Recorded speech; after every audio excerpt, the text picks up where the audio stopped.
Assalomu alaykum rahmatulloh. Bugundan boshlab Istanbul turkcha kitobidan B1 darslarimizni davom etamiz. Ma'lum bir sabablarga ko'ra darslarimiz to'xtab qolganda inshaalloh bu darsdan boshlab darslarimizdan davom etamiz. Hop, bizni B1 kitobimizda, ya'ni bizning kitobimiz Istanbul deb nomlangan turkcha set kitobi, ya'ni turk tilini o'rgatadigan darajalab yozilgan kitob A1 dan boshlanadi va C1 plyusgacha boradi. Bu kitobimiz C1 va C1 plus oxirgi kitob shunday deb nomlanadi. C1, C1 plus. Ya'ni C2 yo'q. Biza birinchi unitani B qismiga kelgandik. Ya'ni har bitta unita, har bitta dars 3 qismga bo'linadi. A, B va C. Har bitta qismda grammatik mavzu bor va ana shu grammatik mavzuga oid matnlar, dinlama, yozma qismlari mavjud. Biza demak B qismiga keldik. Yeni bir hayot, yangi bir hayot. Havo bedava, suv bedava. Bu B qismidagi mavzuyimiz. Nomi havo tekin, suv tekin. Ya'ni to'lovlarga, kommunal to'lovlarga oid bo'lgan matnlarni ko'rar ekanmiz. Mana bu matnlarni ko'rishdan oldin biza nima qilishimiz kerak? Oldin har doimdek grammatik mavzuyimizni ko'rib olishimiz kerak. Chunki tepada berilgan matnlar, mashqlar hammasi mana shu grammatik mavzuga tegishli bo'ladi. Hop, bugungi grammatik mavzuyimiz nima? Şimdiki zamanın hikoyasi. Hozirgi zamonning hikoyasini so'zma-so'z tarjima qilgan bo'lsak, biz buni o'zbek tilida nima deymiz? Davomli o'tgan zamon. O'zbekchasini yozyapman. Demak, nima deyilar ekan o'zbek tilida? Davomli o'tgan zamon. Davomli o'tgan zamon fe'li. Davomli o'tgan zamon fe'li. Bu ingliz tilidagi past continuous tense'ga to'g'ri keladi. Şimdiki zamonning hikoyasi. Endi bizlarni shu zamon bilan tanishtirib, bu zamon nima ekan, nima qilinar ekan. Şimdiki zamanın hikayesi geçmişte olan ve bir süre devam eden olayları anlatmak için kullanılır. Ayrıca geçmişte gerçekleşmesi çok yakın olup gerçekleşmeyen olaylar anlatımında kullanılır. Demek aytyaptiki, davomli o'tgan zamonimiz oldin, ya'ni o'tgan zamonda bo'lgan va bir necha ya'ni bir qancha davom etgan, bir necha kun, soat bo'lishi mumkin, bir necha vaqt davom etgan voqealarni tushuntirish uchun ishlatilar ekan. O'tgan zamonda bo'lgan, lekin ma'lum bir muddat davomida bo'lgan. Soat, minut, kun, yil davomida bo'lgan, lekin o'tgan zamonda bo'lib o'tib bo'lgan.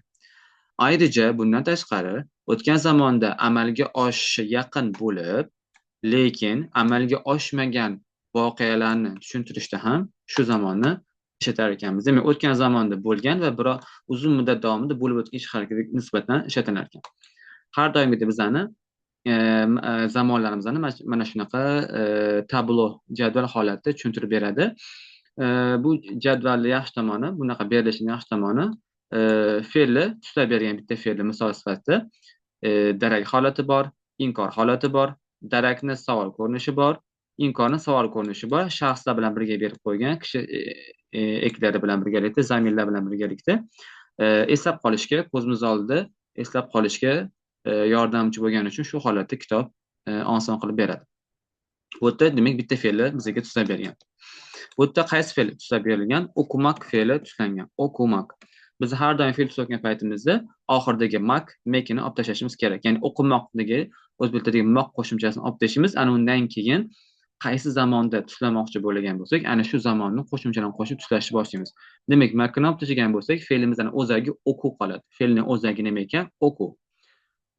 Endi bu zamonni, ya'ni şimdiki zaman hikoyasini eki qo'shimchasi nima ekan? Bu zamonning qo'shimchasi yordu.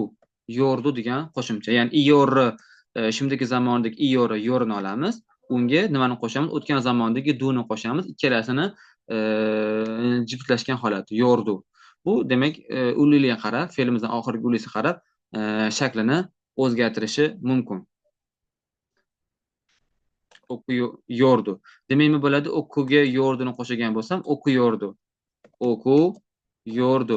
Buni o'zbek tilida nima deb tarjima qilamiz? O'qiyotgan edi.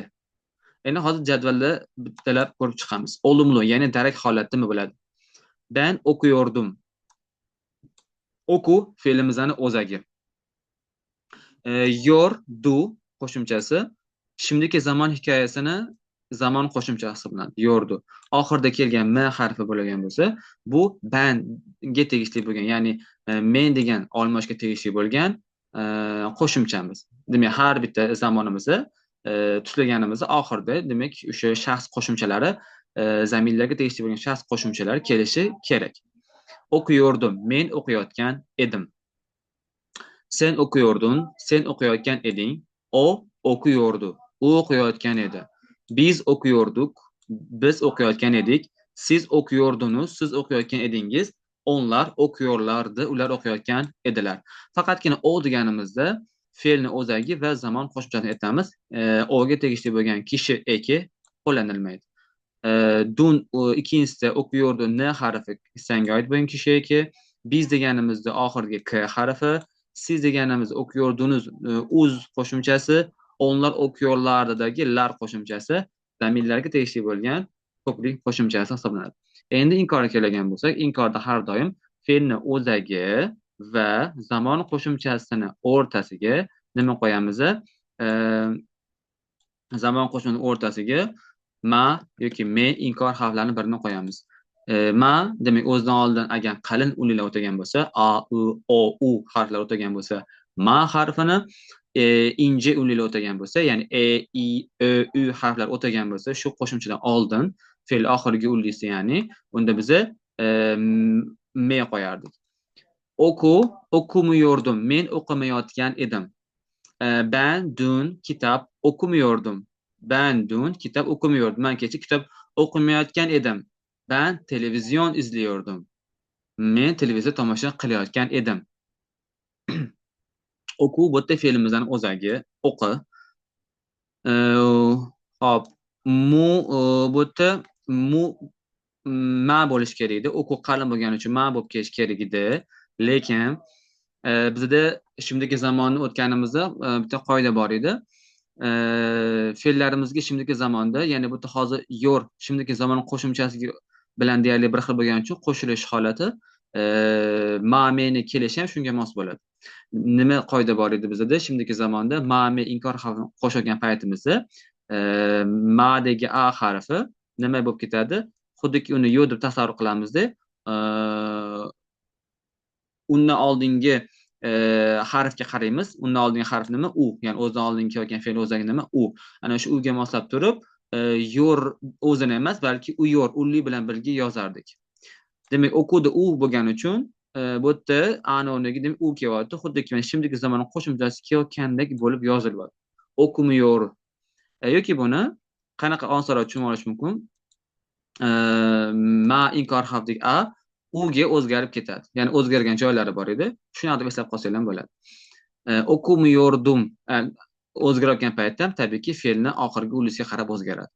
Okumuyor demak u yordu bu yerda nima bo'ladi? Birgalikda şimdiki zaman hikoyasining qo'shimchasi oxiridagi m harfi bo'lgan bo'lsa, banga, ya'ni ben degan olmoshga tegishli bo'lgan zamir qo'shimchasi hisoblanadi, fe'lga qo'shilgan.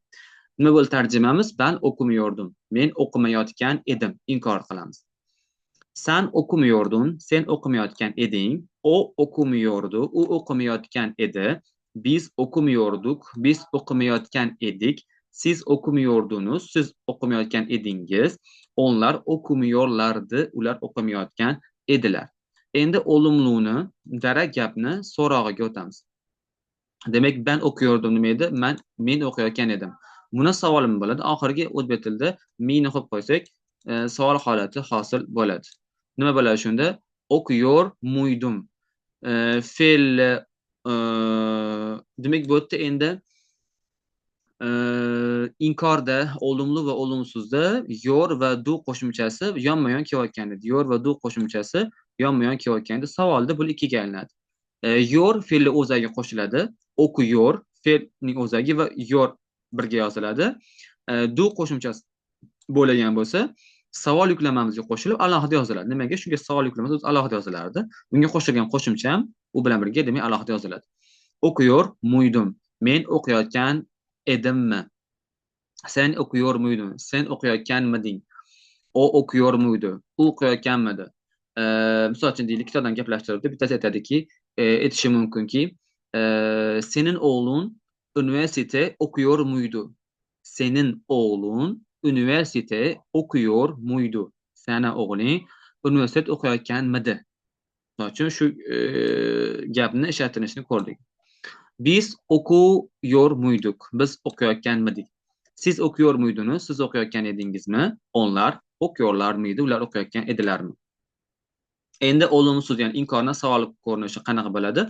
Xuddi olumlu so'rovga o'xshab turib, yo'rni nimaga qo'yaman? Fe'lni o'zagiga qo'shaman, muni, duni savol yuklamasiga qo'shaman. Faqat bu yerda nima bo'ladi? O'qu va yo'r orasida inkor harfimiz keladi. O'qumu, ya'ni bu yerda mu deb olishimiz ham mumkin. Ani uga o'zgarib ketgan holatda. Ben okumuyordum. Ben okumuyor muydum? Ben okumayotganmidim. Sen okumuyor muydun? Sen okumayotganmiding? O okumuyor muydu? U okumayotganmidi? Biz okumuyor muyduk? Biz okumayotganmidik? Siz okuyor muydunuz? Siz okumayotganmidingiz? Onlar okuyorlar mıydı? Ular okumayotganmidilar? Deb demak aytamiz. Shu kungacha ko'rilgan va ko'p ishlatilgan fe'llarni, misol uchun gelmek, gitmek, yozmak, dinlemek kabi fe'llarni o'zinglarni shu jadval asosida yozib chiqsanglar, mavzu yana ham tushunishligi oson bo'ladi. Örnek, misol. Endi shu fe'llarga oid boshqa fe'llar bo'lishi mumkin. Bu yerda boshqa fe'llar ham kelgan. O'shalarga bizga misollar bergan. Birinchisi, eskiden bayramlarda aile ziyoratlarine gidiyorduk. Şimdi tatile gidiyoruz. Avvaldan, ya'ni oldinlari demoqchi, eskidan bayramlarda, ya'ni bayram deganda har qanday bayram nazar tutyapti.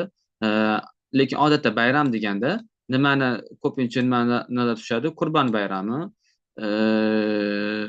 Endi bayramda bo'ladi-yu, asosan Qurbon va Ramazon hayit bayramlari ko'proq dam olish berilgani uchun o'shanda bemalol ko'p vaqtga o'zligini, misol uchun deylik, Istanbulda boshqa viloyatdan kelib yashaganlar ko'p bo'lgan bo'lsa, ana o'shalar o'zini viloyatiga, o'zini shahriga bemalol ko'proq muddatga borish mumkin. Eskidan bayramlarda, oldinlari bayramlarda oila ziyoratlariga borar edik. Gidiyorduk. Gitmek fe'lini ustagan bu yerda. Gitmek. Fe'limiz asli gitmek.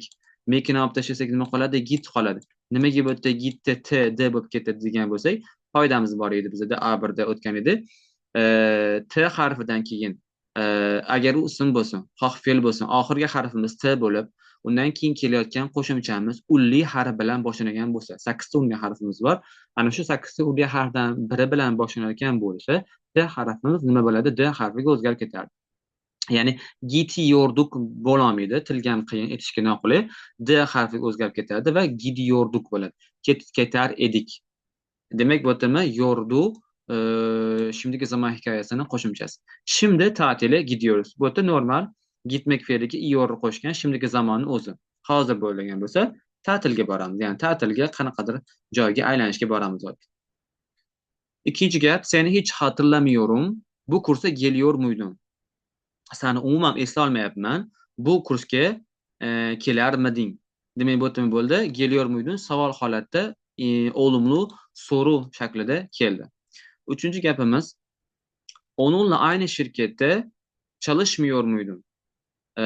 U bilan bitta joyda, bitta ishxonada ishlamasmiding?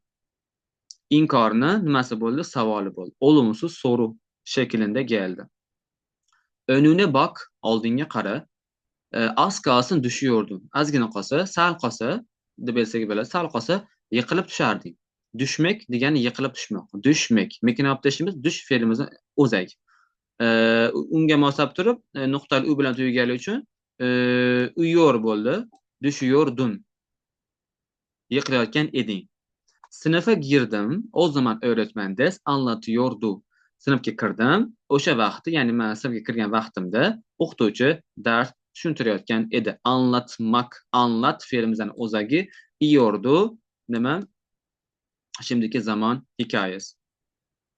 Endi shularga oid bo'lgan mashq ko'rgan bo'lsak, 10 ta gap bergan. Mana shu 10 ta gapga Şimdiki zaman hikoyasi qilib tugatishimiz kerak. Fe'llar o'zi bergan, fe'llarni o'zak shaklida bergan. Misol uchun o'ynamak bo'lagan bo'lsa, birinchi gapimizda o'ynay deb bergan. Makani yozmang, ya'ni gapga moslab bergan. Biz davom ettirishimiz kerak. Şimdiki zamon hikoyasi qo'shimchasini qo'shgan holatda. Sharti nima deyapti? Aşağıdaki boşlukları örneklardagi gibi dolduralım.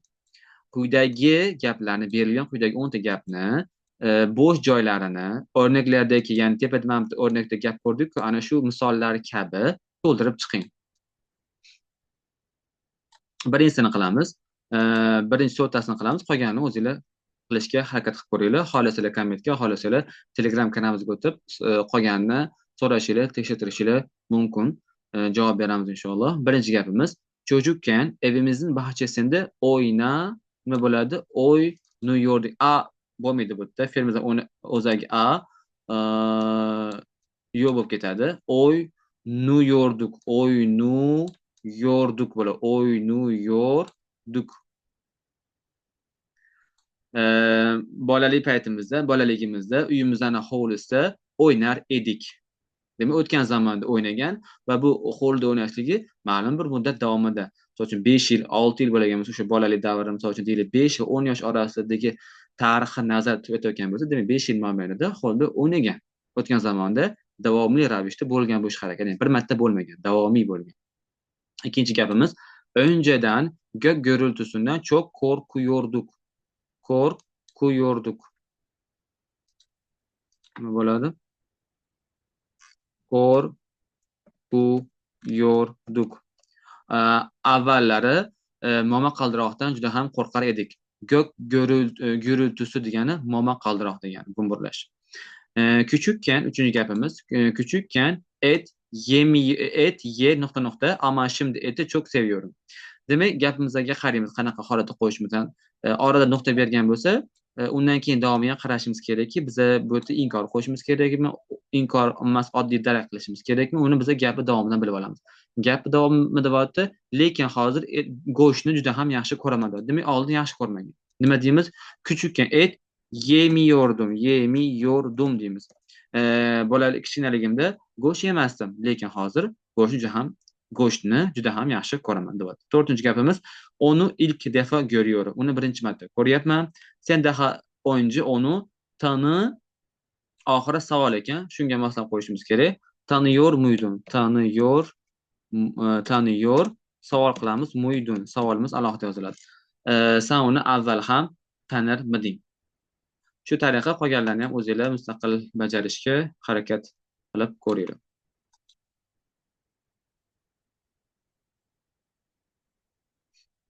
Endi 15-mashqda bizga matn holati bergan, bitta gap bilan emas, bitta matn holati bergan. Bu yerga biza gapga qarab turib ya'ni o'tgan zamonni o'zini, iyor, şimdiki zaman qo'shimchasini o'zini va bu ikkalasini qo'shilgani, chatishgani iyordu. Şimdiki zaman hikoyasining qo'shimchalarini, shu 3 ta zamon qo'shimchalarini gapga moslagan holatda qo'yishimiz kerak. Bittiktasini qilib ko'ramiz. Bugün 65. doğum günümü, demek raqamlardagi nuqta kesimi bo'lardi, bizdagi tirega o'xshagan bo'lardi, ince deb o'qilardi. Shunga e'tibor beramiz. Bugün 65. doğum günümü kutluyorum. Bugün degani uchun demek fe'limizga şimdiki zamanni qo'shishimiz kerak. Kutluyorum. Nishonlayapman. Yanımda eşim, yanımda erim, çocuklarim ve torunlarım var. Farzandlarim ve nevaralarim var. Gençken bu doğum günümü hiç hayal etmiyordum. Yoshlik paytimda bu tug'ilgan kunimni hech ham hayol qilmagan edim. Demak, bu yerda endi şimdiki zaman hikoyasini qilamiz. Bolalik paytimda deb turib, bizga qaysi zamonni ishlatishimiz kerakligini bizga kalit so'zlar bilan ifodalab beradi. Hayal inkorda qilamiz. Etmiyordum. Chunki o'ylab ham ko'rmagan o'sha paytda. Ben hep genç kalacağım sanıyordum. Ben her daim yosh qolaman deb o'ylar edim. Sanıyordum. Bu ham geçmiş zaman hikoyasi bo'ladi. Sanıyordum. Doğum günümü sadece arkadaşlarımla kutlamak isterdim. İstedim çünkü ailemden sıkıldım. Doğum günümü sadece arkadaşlarımla kutlamak istiyordum. Bu yerda ham o'tgan zaman hikoyat qilamiz. Tug'ilgan kunim faqatgina do'stlarim bilan nishonlashni xohlar edim, chunki oilamdan siqilgandim deb aytishimiz kerak. Turkchada nima bo'ladi? Istiyordum, iyordum bo'ladi. Bo'lib ketadi. Iyordum, istiyordum, xohlar edim. Oilam bilan, ya'ni oilasi bilan birga o'tirishdan yuragi siqilib ketgan ekan. Siqiliyordum nuqtasi i bilan to'g'ri talaffuz qilishimiz kerak. Shu tariqa qolganlarni ham gaplarga mos tarzda yo o'tgan zamon qo'shimchasini yoki hozirgi zamon qo'shimchasini yoki bo'lmasam ikkalasini chapishgani, qo'shilgani, shimdagi zamon hikoyasini qo'shimchasini qo'yishimiz kerak bo'ladi. Buguncha hozir faqatgina grammatik mavzuni ko'rdik. Keyingi darsda yana qolganlardan, o'quv matnidan davom etamiz. Darsimiz manfaatli va foydali bo'ladi degan umiddaman. O'zinglarning fikrlarini, dars haqidagi fikrlarni izohlarda yozib qoldirishingiz mumkin. Assalomu alaykum va rahmatulloh.